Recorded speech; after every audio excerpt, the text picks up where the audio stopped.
Izzy Fabulous. We all love him, and he is an amazing character in The Sims 4.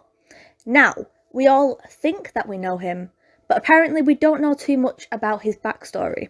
So today I'm going to take a deep dive into Izzy Fabulous's past and why he became the person he is today. Our story begins in this quaint little cottage in the middle of Henford-on-Bagley, where young Izzy lives with his parents. Except at this point his name isn't Izzy, it is called Isabold. It's called Isabold Watts, and his parents are very, very stuck in their ways. Now, Izzy from a very young age knew that he was different. He knew that he wasn't like other children. And yet despite all this, they always dressed him in the same outfits, and they always dressed him in like football strips and stuff to try and say, listen, you are like this. They were very, very homophobic. But of course Izzy struggled during this period because, he knew he was different, he knew he wasn't like other people, but he had to just do as he was told. Okay, so we have met Izzy, now let's meet his parents. We start off with his mum. She was very, very a traditional housewife. That was thanks to her husband though. She was in a lot of control, she's very, very gloomy, very, very depressed, but all she wants is what's best for her family. And what's best for her family is if she just does as she's told.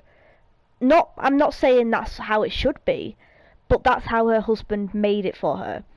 They had to live this like idyllic life where they were very, very set in the past. This is like modern day ish, and I know like Izzy's like older and stuff now, but this is pretty much modern day.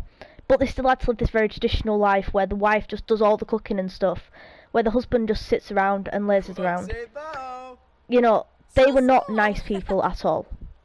Moving on to his dad was very angry and very inconceited. He wasn't a very nice man at all, and he again just wanted this idyllic life. He's a very lazy person, so he basically forced his wife into just doing all these chores and doing all this stuff. He is the main reason that Izzy became the man that he was, because he was so stressed out by all this kind of stigma and stuff that he just wanted to get away from it all. So that's why he lost contact with his parents, but I'll get into that a little bit later.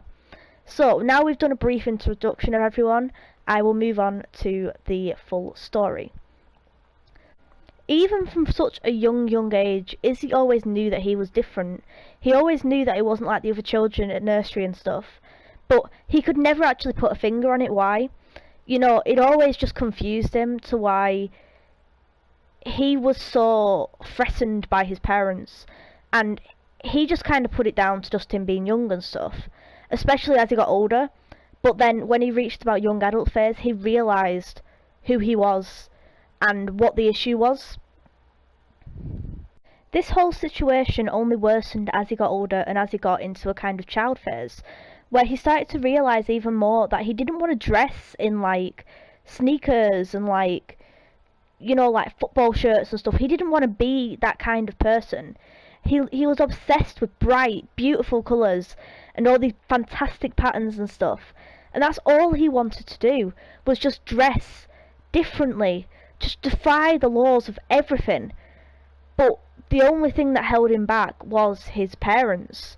And he constantly battled that internal struggle of trying to impress his parents, but at the same time trying to stand out and be unique and be different, which was always such a struggle.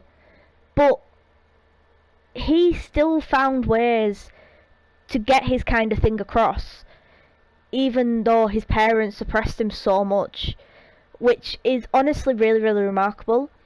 Then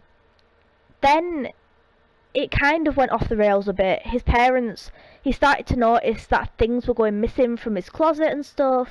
He started to notice that his parents didn't really associate themselves with him as much, and he knew what the issue was, but he was always too scared to admit it.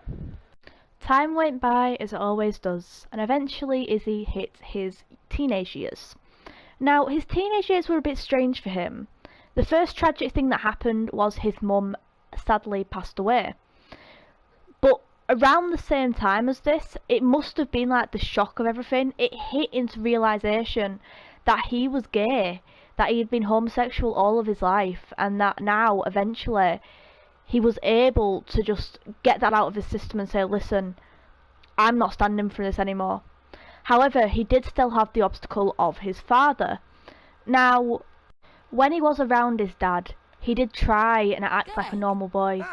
Like, he tried to, like, act like he wasn't gay. I don't really know how to describe it, but he just tried to act masculine and, you know, like brutal, and like how his father always imagined how his son would act. I'm not saying this was right, I'm not condoning this, but he always tried his hardest. However, this was so much better for him, because in his alone time he was able to be who he wanted to be. You know, he was able to experiment with fashion and stuff and look however he wanted to be, which was brilliant for Izzy, because he never had this kind of availability in other times. You know, he always felt like he was trapped to these like modern conforms and stuff, that he had to be this set traditional boy, but he never really experienced the kind of like love for fashion and stuff that he had all along. And it was all going too well until one day his dad found out, and he was not happy. He said that he was ashamed to ever have a son like that, and that he never thought that that would happen. He always knew that he was like that, but he never actually thought he would go through with it. These were all of his words, and it was so cruel to him, and it was such a culture shock to Izzy, who had been trying his hardest to be good all his life, but it was just one little slip up that led to him changing his life forever. Izzy decided that enough was enough and eventually ran away from home. He knew that his life could be better elsewhere, and that he didn't need his parents anymore.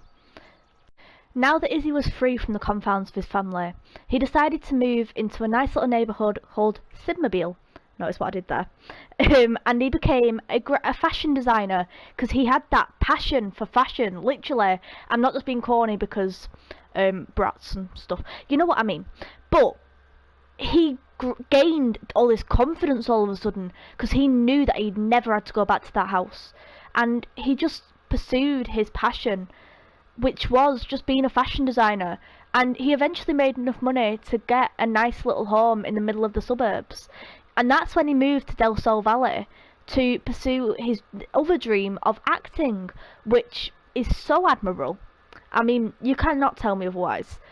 And that is where he met Diego.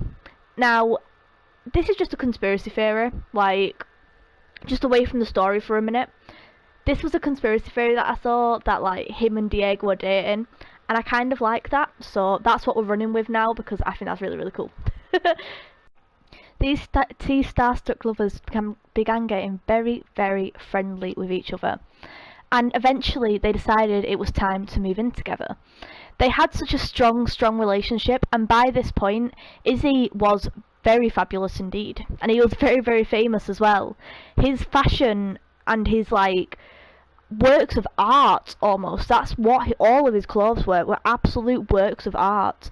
And they got him enough money to afford this huge mansion right in the middle of Del Sol Valley, and he decided it was time to pop the question, and he married Diego. Thinking back to all them years ago, and thinking back to how he never could have done that in the past, and how far he has come back from since then, it's absolutely admirable. And he knew that his life was so much better now. Then, when the time was right, they decided to get a child. This is Kaylee, and she is so cute. And they decided that it was time for them to adopt a beautiful little child, and just to strengthen that relationship even further, which was absolutely incredible. And it just changed his life forever. You know, he became a dad. He became this massive figure in society, and his life had changed so much over the past 10 years that he wouldn't even care to believe it. And now we hit the final stage of his life. Diego sadly passed away shortly after he became an elder. He was struck by lightning, which was very suspicious, but we're just going to move on from that. Kaylee ended up following in her father's footsteps and became a huge fashion designer. Izzy Fabulous made himself, and he made himself good. You know, he now lives in this luxurious mansion and he's happy, and that's all that matters. He lived his best life and he made a name for himself, and I think that is truly admirable. Thank you so much for watching this video today. I really enjoyed making this. It was so much fun with all the storytelling and stuff. I did a lot of Googling, which was exciting. So thank you so much for watching the video, and I will see you all in the next video. Bye!